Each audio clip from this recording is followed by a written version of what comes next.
Assalamualaikum warahmatullahi wabarakatuh. Perkenalkan, nama saya Ananda Novika Putri. Di sini saya sebagai perwakilan dari kelompok 1 yang akan mempresentasikan mengenai manusia dan tantangan hidup di dunia. Pertama-tama, izinkan saya untuk memperkenalkan nama-nama dari anggota kelompok saya.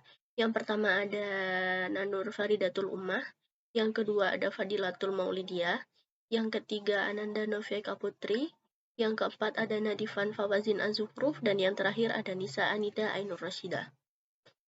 Materi yang pertama yakni mengenai hakikat manusia. Di dalam KBBI dideskripsikan bahwa manusia adalah makhluk yang berakal budi. Maksudnya adalah manusia merupakan salah satu makhluk Allah Subhanahu wa taala yang diberi akal untuk digunakan sebagai modal yang sangat berharga untuk mencapai keluhuran budi yang digunakannya dalam mewujudkan eksistensinya. Di dalam Al-Quran terdapat 3 istilah manusia, yakni yang pertama al-bashar. Al-bashar adalah gambaran manusia secara materi yang dapat dilihat, memakan sesuatu, berjalan, dan berusaha untuk memenuhi kebutuhan. Yang kedua, anas. Anas merupakan kata yang merujuk pada keturunan Nabi Adam alaihissalam yang disebut juga Bani Adam atau anak cucu Adam. Yang ketiga, al-insan. Al-insan mengacu pada lawan dari binatang liar dan merupakan makhluk mukallaf, pengemban amanah Allah dan khalifah di bumi. Manusia juga dikatakan sebagai Bani Adam, yakni keturunan Nabi Adam alaihi salam yang merupakan manusia pertama yang diciptakan oleh Allah dari tanah liat kering dari lumpur hitam yang diberi bentuk. Sebagaimana firman Allah Subhanahu wa taala yang artinya, dan sesungguhnya kami telah menciptakan manusia dari tanah liat kering dari lumpur hitam yang diberi bentuk. Materi selanjutnya akan disampaikan oleh teman kelompok saya, Nida. Aspek-aspek yang mempengaruhi perilaku manusia. Yang pertama ada potensi diri. Potensi diri dibagi menjadi 2, potensi diri positif dan potensi diri negatif. Potensi diri positif ada 5 macam. Yang pertama, manusia memiliki fitrah beragam tauhid.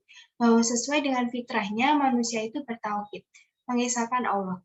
Yang kedua, manusia diciptakan dalam bentuk dan keadaan yang sebaik-baiknya. Secara jasmani, manusia diciptakan Allah dengan fleksibilitas anggota badannya, dan secara rohani, manusia lebih banyak keistimewaannya. Yang ketiga, manusia adalah makhluk paling mulia. Manusia dipilih Allah sebagai khalifah di bumi, dan untuk manusia, Allah menciptakan berbagai hal di muka bumi. Selanjutnya yang keempat, manusia adalah makhluk yang terpintar. Nabi Adam lebih pintar dari malaikat. Nabi Adam mampu menjawab pertanyaan Allah, sedangkan malaikat tidak. Yang kelima, manusia adalah makhluk yang bersedia memegang amanat. Amanat yakni ketaatan dalam menjalankan kewajiban dan meninggalkan larangan. Manusia taat dapat pahala, dan sebaliknya apabila berdurhaka, dia mendapat siksa. Selanjutnya, potensi negatif. Potensi negatif terdapat 5 macam. Yang pertama, manusia adalah makhluk yang lemah. Manusia dari awal kelahiran ke dunia bersifat lemah, lebih lemah dari makhluk lainnya. Yang kedua, manusia adalah makhluk yang suka keluh kesah. Mayoritas manusia berkeluh kesah ketika keinginan maupun harapannya tidak tercapai. Yang ketiga, manusia makhluk yang zolim dan ingkar. Banyak manusia kufur terhadap nikmat Allah, tidak mau bersyukur, melakukan ibadah, dan meninggalkan larangannya. Yang keempat, manusia adalah makhluk yang suka membantah. Banyak manusia yang suka membantah, menolak, menentang kebenaran yang dibawa Rasulullah dengan kebatilan. Manusia adalah makhluk yang suka melewati batas, yakni manusia yang takabur dan sombong terhadap Tuhannya, dan melampaui batas kewajaran dalam bersikap dan bertutur kata. Selanjutnya adalah B, komponen dan lain-lain. Potensi positif atau potensi negatif manusia terkait erat dengan 4 komponen yang dianugerahkan Allah kepadanya, meliputi yang pertama, fitrah atau suci. Fitrah adalah masdar dari fatura yafturu yang artinya ciptaan. Setiap manusia sejak dilahirkan sudah diberi akidah yang benar, yakni mengesahkan Allah. Yang kedua, nafsu, menunjuk kepada sisi dalam diri manusia yang berpotensi baik dan buruk yang diciptakan Allah dalam keadaan sempurna dan berfungsi menampung dan mendorong manusia berbuat kebaikan dan keburukan. Yang ketiga, kolbi, secara bahasa bermakna membalik karena seringkali berbolak-balik, kadang senang, kadang susah, ada kalanya setuju, ada kalanya menolak. Yang keempat, akal. Menurut Syihab, akal bermakna pengikat atau penghalang. Maksudnya, sesuatu yang menghalangi seseorang agar tidak terjerumus ke dalam kesalahan atau dosa. Kolbi sendiri dibagi menjadi 3. Yang pertama, kolbun salim, hati yang selamat. Yang kedua, kolbun marid, hati yang sakit. Dan yang ketiga, kolbun maktum, hati yang tertutup.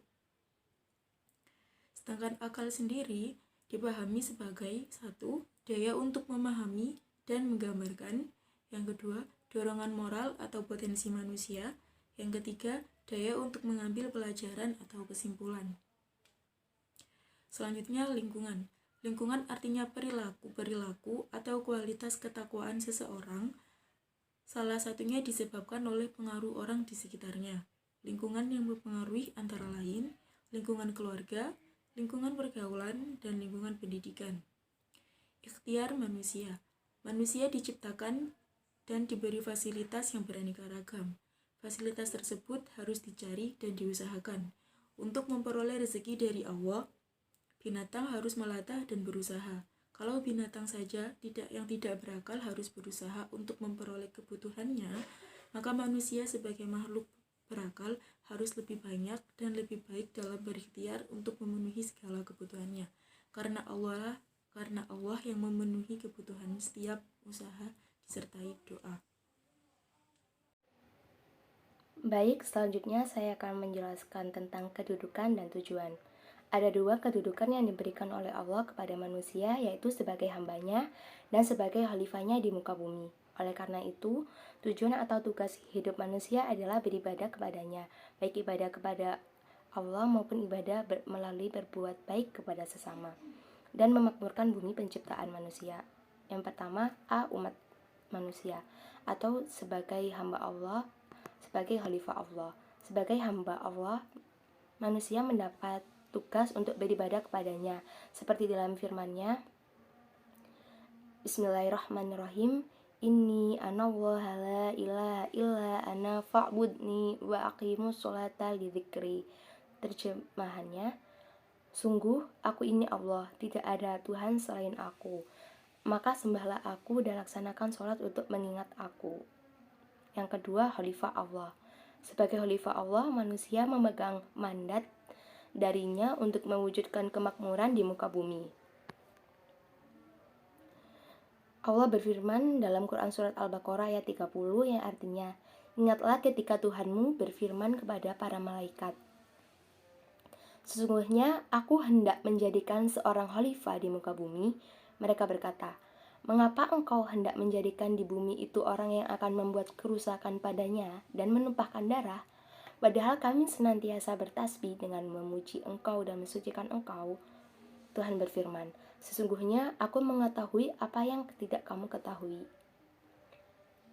Sedangkan tugas manusia sebagai khalifah antara lain tercantum dalam firman Allah dalam Quran Surat As-Sod ayat 26 yang berbunyi, Hai Daud, sesungguhnya kami menjadikan kamu manusia di muka bumi, maka berilah keputusan di antara manusia dengan adil dan janganlah kamu menjadikan hawa nafsu, karena ia akan menyesatkan kamu dari jalan Allah. Sesungguhnya orang-orang yang sesat dari jalan Allah akan mendapat azab yang berat, karena mereka melupakan hari perhitungan.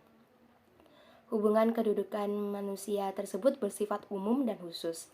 Kedudukan khalifah masuk dalam kedudukan hamba Allah, dan karena itu jika posisi hamba Allah di dalamnya ada malaikat dengan 2 posisinya yang penting tersebut diciptakan hanya untuk, maka yang ada dalam khalifah Allah hanyalah manusia. Manusia beribadah kepada Allah. Firman Allah dalam Quran Surat Az-Zariyat ayat 56. Khalifah atau perintah untuk memakmurkan bumi adalah amanat langsung dari Allah atas manusia. Hal itu dilakukan dalam konteks beribadah kepadanya, sebagaimana firman Allah, "Dan aku tidak menciptakan jin dan manusia kecuali hanya untuk beribadah kepadanya." Manusia menjadi satu-satunya makhluk yang berani menerima amanat tersebut, sebagaimana dalam firman Allah dalam Al-Quran Surat Al-Ahzab ayat 72. Dalam mengemban amanatnya sebagai khalifah, manusia harus yang pertama berilmu. Nah, pada poin yang keempat, yaitu ikhtiar merealisasikan tugas hidup manusia. Nah, tugas hidup manusia ini sebenarnya adalah menjadi khalifah. Nah, khalifah itu sendiri bertujuan untuk memakmurkan bumi, yang hal itu merupakan amanat langsung dari Allah atas manusia. Hal itu dilakukan dalam konteks beribadah kepadanya sebagaimana firman Allah. Dan aku tidak menciptakan jin dan manusia kecuali hanya untuk beribadah kepadanya. Manusia menjadi satu-satunya makhluk yang berani menerima amanat tersebut sebagaimana dalam firman Allah dalam Al-Quran Surat Al-Ahzab ayat 72. Nah, dalam mengembangkan amanatnya sebagai khalifah, manusia itu harus memiliki 5 poin sebagai berikut. Yang pertama, 1. Berilmu yang memadai. Yang kedua, memperbaiki ilmunya untuk kebaikan bersama. Yang ketiga, menjaga niat. Yang keempat, berdoa. Dan kelima, menjaga hati. Nah, untuk berilmu yang memadai itu digunakan untuk manusia harus mencapai ilmu sepanjang hidupnya sesuai dengan tuntutan kehidupan yang bernilai ibadah. Nah, ilmu tersebut bisa kita gunakan untuk mencari pahala, kayak membantu orang lain dengan ilmu yang kita miliki, seperti itu. Terus memperbaiki ilmu untuk kebaikan bersama. Sebagai khalifah, ulama mengelompokkan manusia menjadi 4, yakni ulama, umaro, agniya, dan fukoro. Yang ketiga, menjaga niat. Menjaga niat dalam memakmurkan bumi ini hanya karena Allah, tidak karena ingin menjadi orang yang terpandang. Jadi kita tuh menjaga niat agar kita tidak terpengaruh oleh kayak keindahan dunia dan kita tetap ikhlas melakukannya karena Allah. Yang keempat, berdoa. Berdoa adalah permohonan seorang hamba kepada Allah. Dengan semakin banyaknya doa, maka Allah akan semakin memberi banyak rahmatnya kepada hambanya tersebut. Yang kelima, menjaga hati. Hati harus dijaga agar tetap bersih dari sifat-sifat tercela dan harus dihiasi dengan sifat-sifat terpuji dan diarahkan untuk selalu menatap kepada kebaikan. Nah, sekian presentasi dari kelompok kami, tepatnya kelompok 1.